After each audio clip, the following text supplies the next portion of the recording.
welcome to all the students who are joining in. We will wait for a couple of minutes, let a few more people join in over, and then we will start with your introduction. Sure.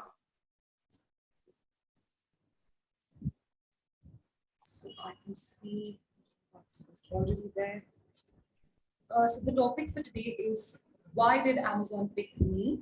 It's a very interesting topic. We have somebody who's working with the dream company, and she's going to be sharing all of her experiences as to what does it take, what are the prerequisites of studying in the US, why did she take that call, what happened, how did she land up in this amazing company that most of us dream of, all of that.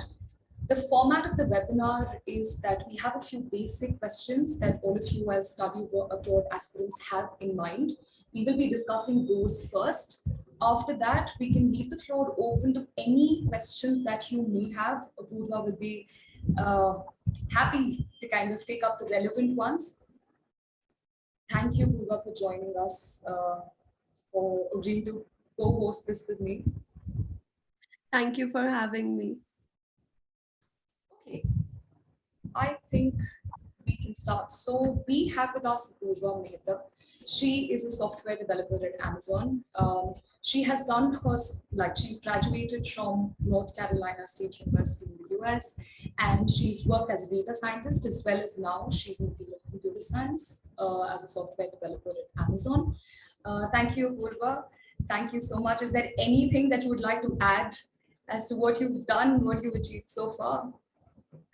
Yeah, I mean, coming from a very basic middle class family from Dehradun. The journey that I took, like with my undergrad, going to Bombay, then choosing masters at NC State, and then coming to Amazon.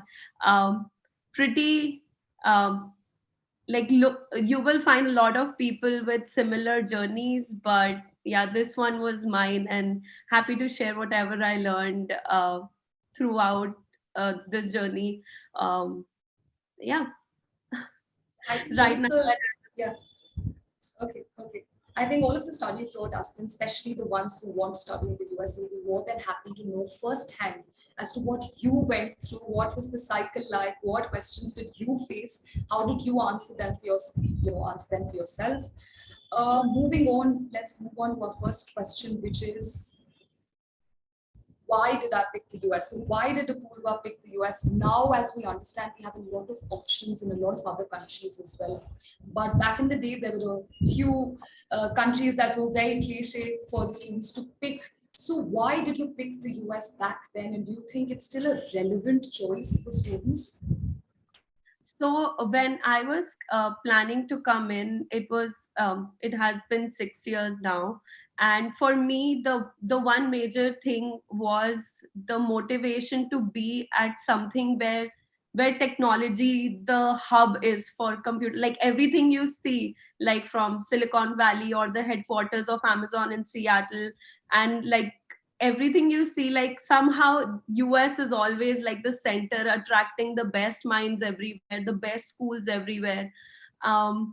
So that time, along with those things, like, to be a part of something, to have that adventure, knowing and making a place of your own so many thousand miles away, that was like my first pick. Second pick was, secondly, a lot of my friends, we used to discuss, and a lot of my close friends were planning to move to the US, so it kind of added to that bias with the US, that hey, my buddies are also going to be there. But mostly it was my father, and he was kind of on board with it, that hey, go have an adventure, learn something. And at that point of time, it was mostly, okay, let's learn more how the education is there in the US, that it was like a big thing, like, oh my god, the American dream. But yeah, and that kind of was my motivation to look into, if I want to do my masters, where would I want to do it. Either it be like India, US now, and Australia was another option, Canada. So right now there are a lot of, like, maybe US, other countries are at par with it, because with the jump, with the boom, there are more opportunities worldwide. So it might be slightly leveling, like a level field for other countries right now. But if you really want to be at the epicenter of like what's happening right now, then it's kind of like the US, because mostly the teams you work with, it's global, but I like the vibe of it somehow because I've been here for so long, so I'm going to be biased with US. I But understand. yeah, friends of mine have been like, they have chosen Ireland, Germany, and each one of the experience has been similar, like working towards something they are very passionate about, and with cross collaboration across every team and every project and every company. You really don't feel like you're missing out on something, but the education part most is where you have that difference. Like when you choose to study in a country, their culture, the way of working is very different across everywhere. Got it. So are you saying that studying abroad is not only just because of the exposure and the education, but also the access to so many other different environments and cross-cultural, that synergy that is also very important. Great, Yes, great. yes, yes, of course. I mean, the day you start your preparation of like GRE and the whole process, from then it feels like an adventure, and you're growing so much each day with new experiences, with new things that you feel okay, that excite you, that make you scared, but it's like, okay, no, this is a challenge, I'm going to do it. And the day you land in the US, it's very different. And we all are very global, we've seen all the sitcoms, we know about like what's happening in the news, but obviously when you land, there's something that you're like, makes you very aware that you're in a very different country. And yeah, and along for it, like you have loads of experiences along with like studies, finding a job, and that part in itself is a whole journey. uh, but being in that country is also like a different experience, is a different experience for you. Yeah. That is great. Coming to the next question. So, as we see that you've interned as a data scientist as well, and now you're in the field of computer science, you're a software developer. Do you think all of these upcoming fields, we hear these names a lot, data science, AI, ML, computer science has always been there. Do you think they're switchable fields? Do you think that do you need to pick a discipline and stick to it, or do you think these are fields that are, collaborative? You could go ahead with one and then always translate into another discipline. So what I feel is, if you know, you have clarity, that okay, so I'll start off with my journey and then kind of move like how did I choose.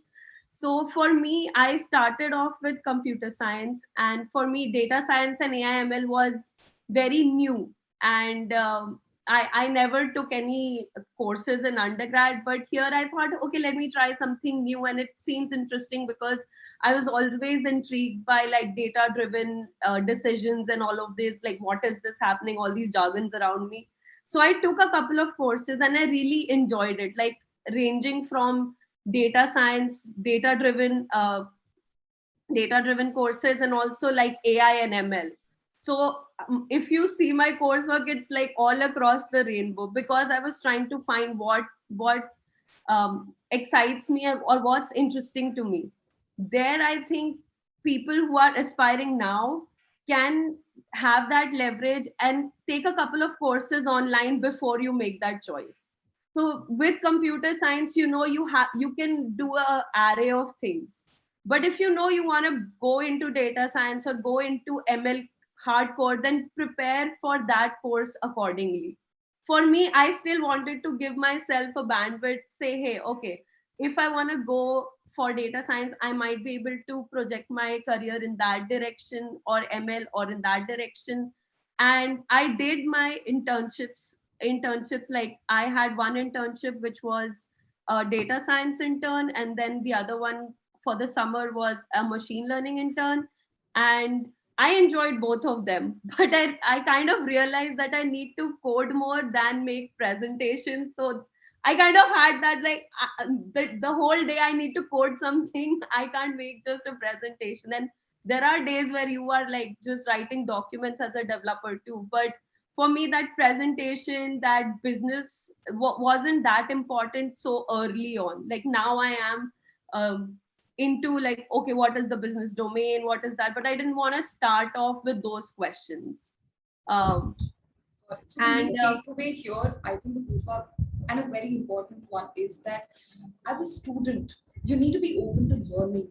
So, whatever internships that you get, or these small courses that you have, the more that you practice and you do those courses, is when you find your niche. You find the thing that you really love to do.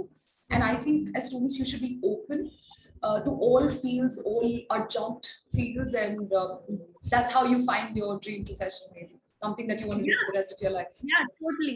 You just need to have like till date I'm figuring it out, like what to do next, what.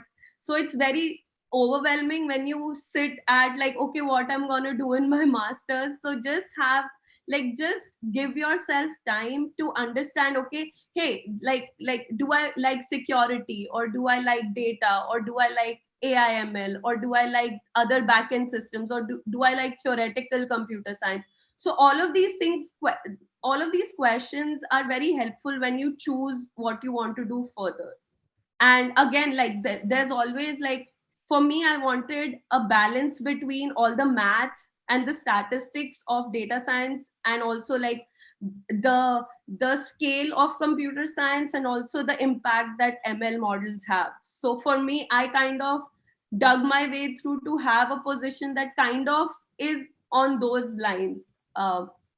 So for me, that worked. But if I look back, definitely go, if you are confused, just take any course, similar course online or on Coursera or anything, so you'll know. Like I took a course in security, and I knew that, okay, this is not my thing to do. Yeah. I'm not interested in this. So Yeah. at least if you don't get to know what you want to do, you'll know what you don't want to do. That's great. So if you don't know what you want to do, at least try out other variants so that you definitely know what you don't want to do. I think that's a very good takeaway. I was so excited to host Apoorva that I forgot to introduce myself. I'm Rajata Diwali. I'm a marketing manager here at Upgrad Abroad.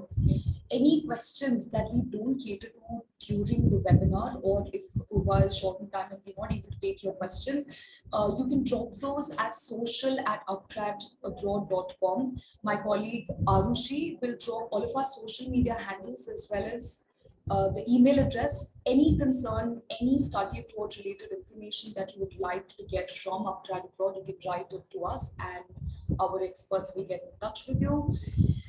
Moving on to the next question, which is Apoorva's journey at Amazon. So I think this is the most exciting part of the webinar, where you tell us that how is it working in a dream company? How did you land this job? What preparation?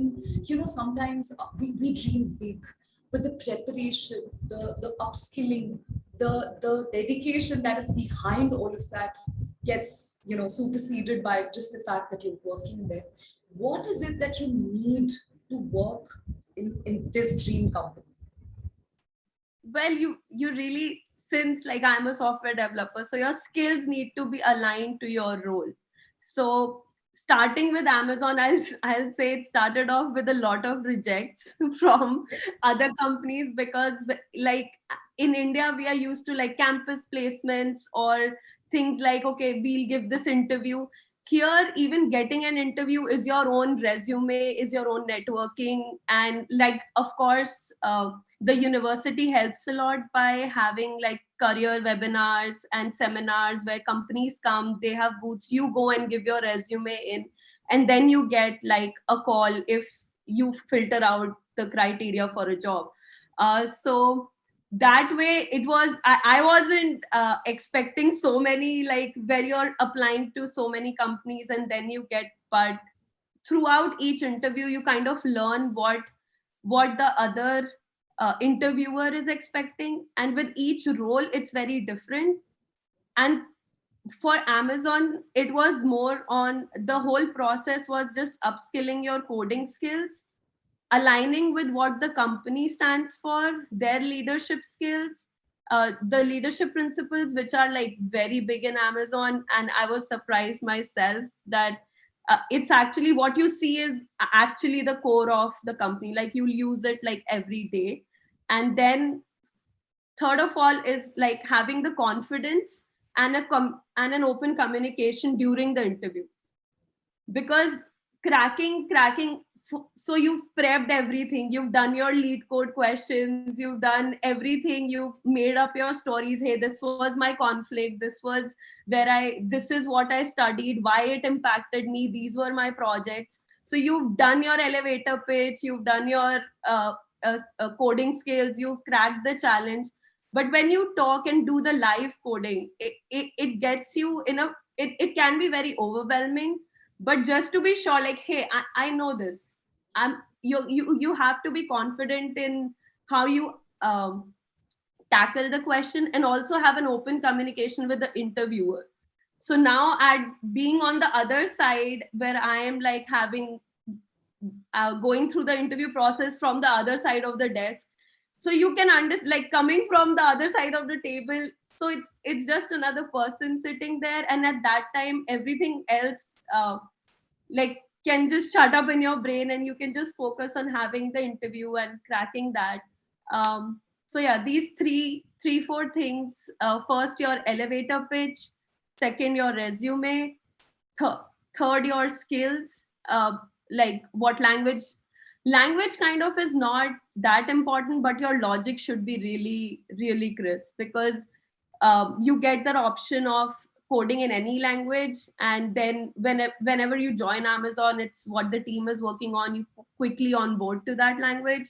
So I would suggest on building those core concepts, going through questions and seeing how the interview process is, like what technical questions you can go through. But yeah, keep your basics clear, data structures and all, like the basics of computer science, keep those clear. And fourth, be confident when you appear for the interview. That's amazing. The best thing that I heard was you got a lot of rejects in the beginning, which tells us that rejection is just a part of the bigger plan. It's okay. It's okay. You try your best again and again and again, and you get through. You get through. And she got through to Amazon, then you can too. So don't get Yeah, disheartened. I'll share a quick anecdote with you. So me and my roommate, okay, we used to apply, like that's a master student's life after some time, where you're applying because you need a job and everything. So you apply and you share with other people, hey, this company is hiring, this is hiring. So me and my roommate used to share, and the next morning she used to wake up and be like, I got this reject. And in the evening, I'll be like, I got this reject. And now she's working with Meta. So it all, you kind of come together and work through it and find where you want to be. Perfect. So don't get disheartened. All the study abroad aspirants here, if you decided that you want to study in the US, don't get disheartened. It may take a little more practice, a little more effort that you imagined, but Yeah, keep at it. Keep at it. yeah. Okay. I mean, while even finding an internship, there were difficult times where people I'm very close to did not get an internship, and at that time, when most of the university, your peers are out interning and you are there, you don't have an internship. It is a very difficult space. But the people who did not, one is in Microsoft, one is in Google, so each one of them has their own experience. And definitely not to get disheartened if things are not going your way for some time, because they're gonna go your way after that. There's always an Perfect. end to that sometime. Okay, that is perfect. Moving on to the next question. All of your questions in the Q&A box will be answered towards the end of the webinar. So all of you who are raising hands, please put in your questions in the box. We will take them up. Okay, so coming to part-time and full-time work opportunities in the US, which means that during the course of your study, during the program, you're working part-time also to, make ends meet in those terms. And full-time work, in the US, it's quite strict. So you're looking for a full-time role immediately. What has your experience been like? What did you go through? When you first come to the US in your first semester, so you cannot work outside your university. You can only work on campus for the first 9 months. So if you so in the US, if you have to work, there's like on your student visa, there is like OPT, which is optional practical training, and CPT. So whenever you have to work outside, you kind of apply for that. It is a part of your I-20, which says that you can work 20 hours a week while you are studying. And for CPT, you can work for 40 hours a week when you have like summer break or internship time. So for me, when I landed in the US, it was more like, okay, hey, I want to go and travel out as well. But in your mind, you're multiplying everything by the difference in Indian rupees. So Right. I started off working on campus at a pizza place, just at minimum wage. And first semester, it's difficult to get a teaching assistantship or a research assistantship if you do not have that planned already with the professor. So if you have had that time to develop that relationship or apply for a scholarship, then it's very different. But if you have not gone through that, the other way is just go to campus. You can get a lot of other jobs, I would say. But I like that, like as in India, you never get to work on like at a pizza place serving pizzas, making pizzas. So it was kind of a good experience to see how like even like 17-year-olds are working along with you, because it's so normalized. Like then after that, in my next semester, I got a research assistantship from one of the courses I had done in my first sem. So I reached out to the professor after building that semester long relationship if I can be a part of his team. So for the next sem, I was kind of working along with his group for a company called Thermo Fisher, where later on, when the visa like 9 months got over, then I transitioned directly with the company. um, and for my internship, I worked with Quantify as a machine learning intern, which was also very late. Like it's very difficult to say bye to everyone. Somebody is going to India, somebody is going to their fancy internship in the Silicon Valley or somewhere, and it's a big thing. But I got my internship a little later, but the experience nonetheless was amazing. Like you meet so many people, and at that time, it's not about how much anybody is earning, it's more about how much you're learning. So, like, I did not kind of like save a lot, but I kind of enrich myself having those like trips or exploring around, talking to people, networking around. So I think that kind of helps. Like that was my journey for the internship. And then coming back the next sem as well, like the other two sems, I worked part time with Thermo Fisher, the company before in Raleigh. And the last sem was mostly you have an option to do it in like 3 semesters or 4 semesters based on your course, your university. You also some universities also offer like a 6 months internship. We just had like a 2 3 month summer internship gap which we could do. Um, and then the last sem kind of was where I really like the third and the fourth sem, like the last year of masters, is where you really get into, okay, you have to find the job. And mostly internships offer a callback uh, for full time, but sometimes they do not. It's very common, like don't take it personally if it doesn't happen.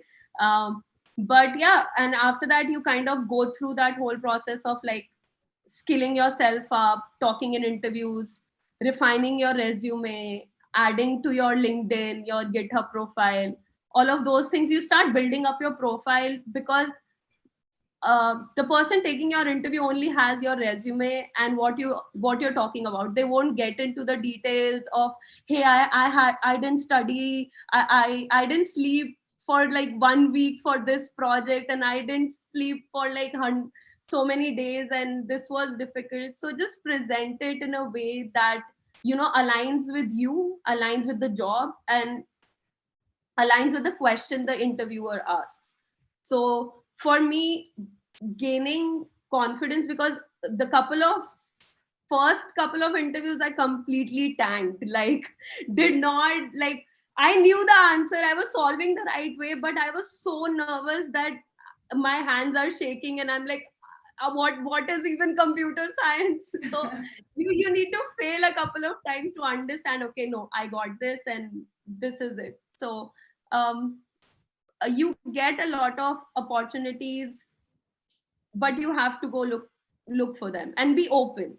Like, I didn't sit just cause I had to work in a pizza place. Just find what you want to do, what you are here for, not just for studies, for the experience, to go out, to have fun. So find ways to make that happen. Correct. I was just coming to that no job is small, and it's all a part of the exposure that you get. It's all, in the entire gamut of things that you have to experience. So go ahead and work wherever you get that part-time job. Go ahead and do it. And for full-time opportunities, I think one very critical thing that you mentioned was networking.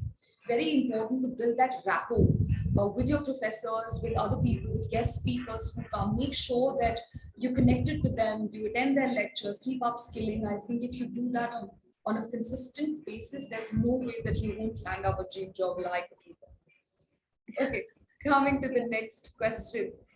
So, any pro tip, because you studied in the US and a lot of people here are aspirants who want to study in the US, any tip that you think will help them study in the US? um so one of my biggest tip would be like, know your why, because it is very important to know your why you are here. You might not know the exact answer, but just even having a ballpark gives you a lot of motivation to continue through, because you are here, everything is sparkly and shiny, but things will get difficult. And during that time where you are so many miles away from everyone, there is a time difference, and sometimes you just feel like you are really by yourself. That time, that why really helps you. And you also find people around you, but really know your why before just making up your head, because it's not just masters or full time or any, it's gonna be your life.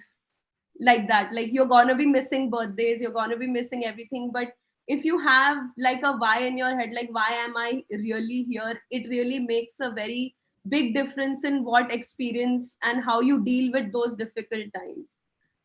Second would be to actually be open to experiences, know your limit, know have a moral compass. Okay, I need to go this way, maybe this is right for me, this is wrong for me. Because you meet people from all over the world, so having just a guide for yourself, okay, like, okay, 2 years I'm going to do this, after that I'm going to see what else, if that changes. So having that also helps. Third is just research on what coursework you want to do, because it's going to make your decisions easier when you're actually here, and less hectic on the mind. So if you have like a plan, or your basic interest, it's going to be easier. Otherwise, like I said, be open, because I was open to a lot of feedback from my seniors, from my peers. So I had that bandwidth of um, being very general or exploring more. But say if you want to be like a hardcore ML engineer, applied scientist, then your degree and your courses needs to be aligned to that. Then you cannot have like a general approach. So know that. And yeah, come with dreams in your eyes. So I think Apoorva is a strong believer of being open. Just be open to opportunities, networking, experiences, exposure, university, your curriculum. And I think one thing that you also mentioned, which is very important, I've also studied abroad, very important is research the curriculum, Yes. your program curriculum. What are you going to be learning? What is it is this what you want to learn? Because sometimes we go with the name of the program and we don't really know what it entails. So very important to research what you're going to do, whether it's your bachelor's or your master's. Research well, research the job opportunities and the kind of companies that are there, the kind of faculty that is there. Follow them on LinkedIn, follow Yes. their work closely. I think that really helps in the long run. That definitely helps. And just a little bit, like you can jump into unknown waters, but at least know the depth of it. So Right. don't just go like blind way, like okay, I'll figure it out. As you, if that works for you, good for you, but have a good, because when you meet, you hear a lot of opinions, a lot of journeys align with you when you're in masters, like with your roommates, your friends, your peers, your other students who are in the same course. So there will always be a lot of um, things going on around, like hey, I am going to do this, I'm going to do this. But if you don't have your ballpark, you kind of can go astray. So be open to everyone, but have a general direction for yourself. That sounds great. This is one of the tricky parts of the webinar when we talk about. So I know the basic visa requirements, the basic requirements when you want to start in the US are quite clear. Everybody knows of them.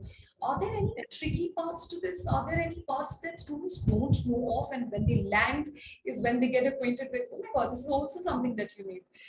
Because as of now, you know what they think is you need a visa and you're there and it's done. But is there any other trick or a loop that they're not aware of? So visa in the US can be tricky, and the first time when you get it stamped is just the beginning of it. So when you move forward, you have your I-20 with you. When you start your internship, there will be a different I-20 that you get. So now you'll have two. If you have another on campus, another off campus job, then you'll have another one which will just increase your I-20s. After you graduate, you have three. After you graduate, you apply for a EAD card, which is like a work permit in the US, so that you're allowed to work as a part of your STEM courses. You're allowed to work for 3 years um, after you have graduated with that EAD card. So for that EAD card, you apply for that EAD card, and then once you get it, you have 3 months to find or to have a starting job, and then otherwise that expires. So that clock is there. So while in those 3 years, you have to get like an H1B or an L1, based on like L1 is generally, first you'll prefer to be on H1B because that is transferable. And that is all lottery based, so you have to wait for it. And for EAD, you have to renew it every year. So that part also jumps in, like okay, it's done for a year now, next year if H1B doesn't get picked up, you kind of renew it. Do it again. And then after H1B, the road's still like going on. So just be okay. There will be a lot of forms, but you'll have support all around. The universities have good international centers, which, because I did not know about it, so for me, uh, having that support from the university was very critical. And of course, people around you help you with everything most of the time. So at least big chunks like this, if you have an idea, just go, okay, right now I'm good for 2 years, rest of it I'll see later. uh, but otherwise it's all good. Apply your EAD in time so that your joining date doesn't get pushed far, because that takes time. That takes like 90 days or 180 days. So it's like a big chunk of your time. So just apply well in advance. If you have an offer, apply as it is, so that you can start on time. So what I'm understanding here is that Sometimes there are complicated, complex processes that are involved, and that is okay. You're going to study in the US, it can't be a cakewalk. But knowing about those processes, knowing about the different kind of visas, what are the benefits, how long does it last? Your research should be thorough. Don't go in thinking that I know just this much, I'll figure it out. Yes, you will figure it out, but initial research regarding what all will be needed, it should Yes. be thorough. Talk to people, talk to your counselors, talk to your university representatives, whoever you can get a hold of, and understand what the process is like. This should be the last worry as Yes. a study abroad aspirant that you should have, that what will I have? Will I get my visa or not? I think this should be the last of your concern. If your documents are in place, if your university is authentic, I don't think there's anything to be scared about. But research is important, information is important, knowing when to apply what is the deadline. So be a little meticulous in terms of planning. How do you plan your employment? How do you plan a part-time job? How do you plan your I-20s and your visas, etc.? So yes, we will And plan a lot definitely more. this stage, this should be the last thing. This should be Yes, the last thing. this should be the last thing on your mind. I agree with you. So any questions that you fail to answer during the webinar and you feel that you really want expert advice from our counselors, you can write to us at social@upgradabroad.com. The email ID is mentioned. You can also follow all of our social media channels. Arushi, my colleague can drop the handles in the chat box. You can follow us. We do a lot of content on studying abroad, your accommodation, how to choose the country, what course to pick, what are the new fields that are coming. So all of that information is there on our social media handles. So feel free to write to us, to follow us, subscribe to our YouTube, etc., etc. So, okay, before the thank you, let us pick up a couple of questions. I can see. Okay. So, do university rankings matter for getting shortlisted for the interviews? Not that I think so. I mean, of course, there's like the Ivy League colleges like MIT, but I don't know if that really matters or I'm the right person to answer that. So yeah, I don't think university ranking matters as much. Of course, it should be a good college, a reputed college should have like good alumni. Uh, but otherwise, it's more on you and the coursework you take. So my answer also would be that. So your shortlisting is not only on the basis of your university's ranking. There are a lot of factors that are involved. It also depends on what have you done before, after, what are your interests, have you excelled in a particular domain. So university ranking may be a small part of the shortlisting, maybe. But apart from that, how confident are you? How upskilled are you also matters. So I don't think that's the only standalone factor that you should, go for. It's okay to study in a medium level university as well, not an Ivy League, but be excellent in what you do. Pick the program of your choice. So I think that we've answered this question. So Shahzar Ahmed, you can write in to us at social@upgradabroad.com.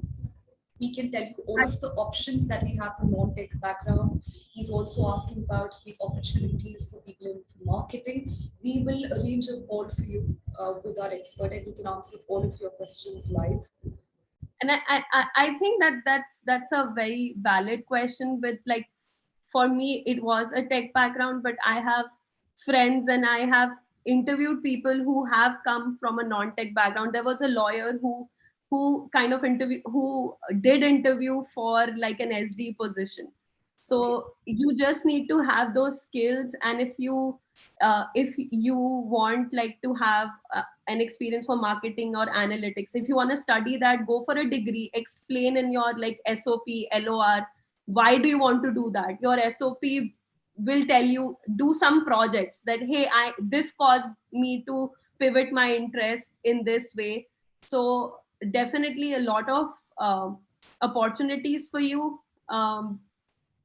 in marketing or analytics coming from non-tech tech. You can right now, with like the tech boom and everything, it's a very thin line. You can always upskill yourself and be on the tech side if you want.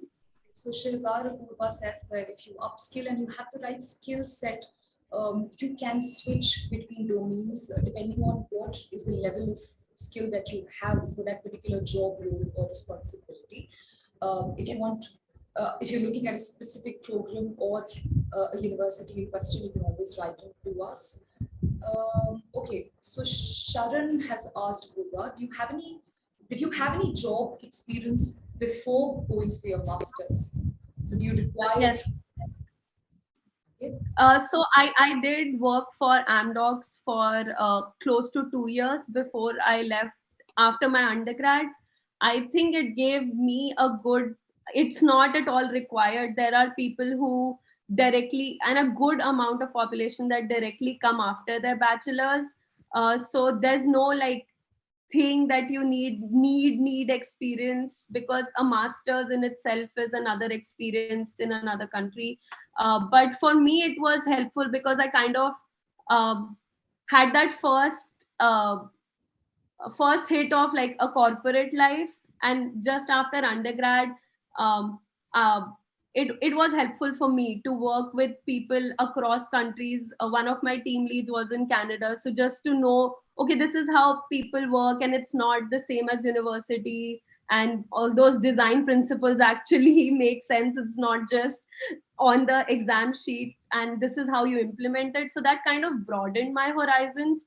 But you don't need an experience to like, not a hardcore mandate that you need experience to go to masters. And yeah, that's it. Sometimes I think working after your bachelor's also gives you that perspective, also helps you understand whether what you've been thinking that this is what I want to do. Does that actually is that actually what you want to do? So when I worked after my bachelor's for a bit, and I had something completely else in mind for my master's. But then when I started working, I understood that, hey, no, maybe I should try it. So to pivot, like you rightly said, becomes easier. Easier. Uh, yes. And you find a lot of examples, like a lot of people have done that. So and not like a small bit that you have to pinpoint and find these people. It's all over. Like, just if you search by university, you'll see how each journey is different, and somewhere or the other people have pivoted too. uh, like, for example, one of my teammates, who's like a business intelligence engineer, like, he pivoted from a what was topology and geography, economics, like that kind of Wow. degree to here. So you can pivot all you want. Don't worry about it. Great. So pivoting is allowed. Okay, we have a question that says, I have interest in both MS in computer science and MBA. What would be the best for my future, and what are the odds in terms of full time? This is a very, I'm sure most of us have this doubt. Apoorva, what do you have to say about this? I don't I mean, MBA is a totally different degree, and then MS is a totally different degree. Right. So just explore like what you want to do after it. Do you want to be in the leadership and have an impact that way, like be a program manager, or being on that side? And MS is totally different. Like, do you want to be a software developer, or like BI or analytics or something on those lines? So these totally are like different, Opposites. of very different courses. And based on you and what you want to do, talk to people who have done MS, talk to people who have done an MBA, see what their job perspective is on both sides. Then I think it'll, and align it with your interest also. So I think that a, a starting point can be just talk to people, know like, hey, you did your MBA from the US, how is life for you right now, what did you go through? You did your MS, how did that go, what jobs did you look at? Just, I think that is a good starting point. And at the end, both preparations, like for GRE and GMAT, is somewhat similar, but it's very different. They do have an overlap, but it's very different.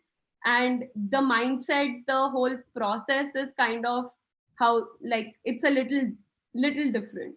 So, and the So degrees in itself is like completely opposite. So completely make opposite. that. So I think I would like to say that it's an anonymous attendee, but I would just, from my own experience, I think that these are, so there are two things when you decide your career. One could be the upcoming fields, and that is also correct. But one is, what are you good at? What is your skill set? What do you want to do?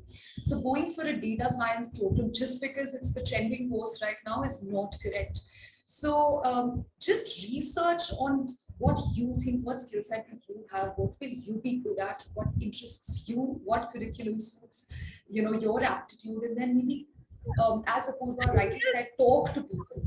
Yeah, and maybe overlap your interest with what you think is trending or you think is going up, or just align yourself to that if that's what you want. Like, I want to be the first one to create something, so just align towards that. But you really have to know what is in it for you, that you want to do this.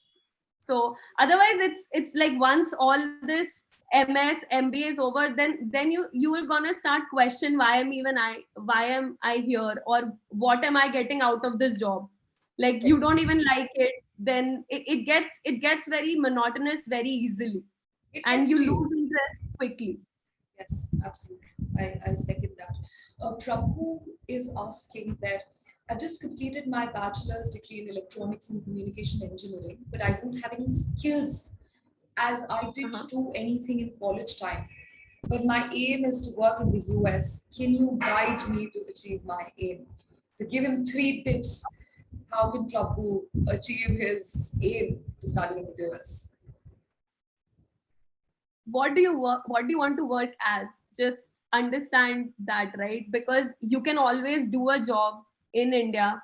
Every company is there in India. No, up, like, just have that experience. Okay, hey, I'm good at this. Even I learned a lot of things during my work. Like, it's okay if you didn't do anything in college. Like, you have to study, but it's fine. Most of the things that you learn are during your experience on the job. So just have a vision. If you don't have a vision, you want to work in the US, what do you want to work as? That will be my first question. If you want to be an electronics engineer, find roles that align with that, find degrees that align with that. If you want to pivot your career, then find ways or degrees that can overlap, and then you can work what you want to work as. So uh, I have friends who are like working in Apple or Cirrus Logic or Renaissance, I think, one of the smaller companies, who have done electrical and electronic engineers. Some have pivoted to computer science. Some have pivoted to another direction altogether, like being a program or a product manager, like with an MBA and all sorts. So working in the US can be a bigger target, but what do you want to work as is like the first step you want to take. So, Prabhu, it's completely okay to not have done anything in college time. It's completely okay. It depends on what you actually did do during your college time in terms of Exactly. academics, and what is it that you want to do in future. You can write into us, Prabhu, at social@upgradpod.com. We will be more than happy to arrange a free counseling session for you. You can ask the expert counselor as to how do we manage to fill in this gap wherein we don't have those internships. How can we plug those in with the things that you have actually done? Don't worry, we can help you achieve your aim. Okay. So Manoj, the recording of this webinar will be included on our website. It will be there on YouTube as well. So you can have, you can absolutely go and check it out once it's there. Accepted Clark University, and will be going there. So wanted to know. Okay, Shazad, so you've been accepted. Congratulations for getting selected. Clark is a very good university for MBA. And if there's anything that you want an elaborate clarification for, you can write to us. We'll be more than happy to give you a detailed response. Okay, Arushi is asking, does having a job experience make a huge difference? Depends on you. Like, it made a difference for me, but it didn't make a difference for my colleagues who just came after their bachelors. So it's on you. I mean, it does, like, I me having experience of like 2 years, having friends who had experience of 4 years, 5 years, and also having friends having no experience at all, like who just came directly after bachelor's. Like we are at similar places, somewhat similar places, but because that was our journey. So you have to decide for yourself. Like, of course, any experience is good experience. You learn something out of it. Something comes out of it. So depends on you. If you were just like, hey, I just want to study, then go ahead, study. You don't need work experience when you know that you want to go there. If you want to know, hey, I just want to have like one setting of, okay, let me see how the corporate structure works, like how is it working for a company, how does it feel to get your first paycheck, then go for experience. So it's totally on you. So, Arushi, it does matter that you have a work experience. Obviously, any experience of any kind matters. But is that the factor that determines whether you go for studying abroad right now or later? Is very relative to, so it's different for everybody's journey. Like Apoorva is saying that you may go there and without an experience and make it big. You may go there with 10 years of experience and might have to wait a little bit more. So it's very relative. Just to understand what your purpose is. Do you really want to study more, or is it that you're confused, you want to work a little? We can help you out. So you can drop in a mail to us and we'll help you out. Because we have a study gap question. All of the questions that are pertaining to your experience and you need detailed answers for, I will be happy to connect you with the counselors. These are things that they're equipped to handle. Anything that I may say or Apoorva may promise or commit may be relative. We need to understand your student journey or academic journey in order to give answers to these questions. Gap years are allowed. You need to have a solid ground for it as to why do you have those gap years. So a lot of our universities accept students with gap years, but again, we need to understand your academic journey or your professional journey to make use of this gap year and to plug it in as it was just something that was needed. So you'll have to write into us and we'll be more than happy to help you out. Yeah, I think all journeys are very unique. They might have overlaps, but each case, each particular person's journey, their experience kind of makes up their whole self and their part. Like, how do you want to go there and experience what you do? So, yeah, definitely you can find people similar to yourself, but they won't have the exact same experience or trajectory as you. Yes, absolutely. Kshitija, I hope I'm pronouncing your name correctly. She's asking, can an MS in business analytics help me crack a job in Amazon? I have an experience of 7.5 years. Of course, you can. You I mean, can. yeah. What is this question? You can, of course, you can. Yeah, just Just go through the job roles, just go through the job profile, what it demands, just see the description of the job role. Hey, I want to do this. Okay, this is it a BI? Is it like a data engineer? Just look at, or business analyst. Just look at the job description, what they require of you. Uh, have a word with like the hiring manager or someone in that role already, and of course you can crack it. Kshitija, of course, you can track it. Just make sure that you know what the job role really is. Sometimes we get carried away by the title. Read what the job role demands of you, what the responsibilities are. If you think you're skilled enough, you've upskilled yourself, you're absolutely apt for this role. You have 7.5 years of experience, which is a lot, in my opinion. It's quite a lot, and Yes. I'm sure you can crack a job. It's Yes. a positive and a resounding yes from Apoorva and I side. That kind of experience is the experience that kind of matters. Like that is when you know what you're doing. So Big chunk definitely. of experience, yes. Okay.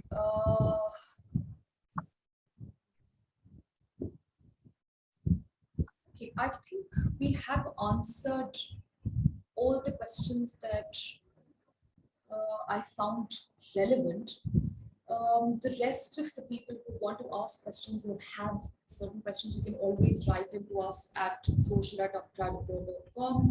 we will be more than happy to help you. We'll connect you to the correct counselor for the correct country, for the correct program, which is also extremely critical in terms of making that big decision of going to study abroad. I would like to thank Apoorva. Thank you so much for your time. You have been more than lovely. Thank you for agreeing to do this for us. And I'm sure we're going to call you again. Whenever we talk about somebody landing that dream job, you are the person who's going to come to my mind, and I'm going to be, you are the one who is going to come for the next webinar when we again talk about computer science or IT or machine learning or something versus something, AI, ML. Definitely, you're the person I'm going to be reaching out to first. Thank you for being so kind, Prajita. I mean, happy to help anyone out there. Just believe in yourself. Know your why. Okay, so we're ending with a believe in yourself. And again, you can follow us on all our social media handles. You can write into us with any query, any question that you have regarding your study abroad journey. We will see you soon with another webinar. You will be posted. We will be mailing you and messaging you, so you'll be aware of the next webinar. Thank you so much. Thank you, Apoorva. Thank you, everybody who's joined in. I hope you enjoyed the session. I hope we give you some valuable information that you take home and it helps you make that decision of studying abroad. Bye. Bye. Thank you so much. Thanks.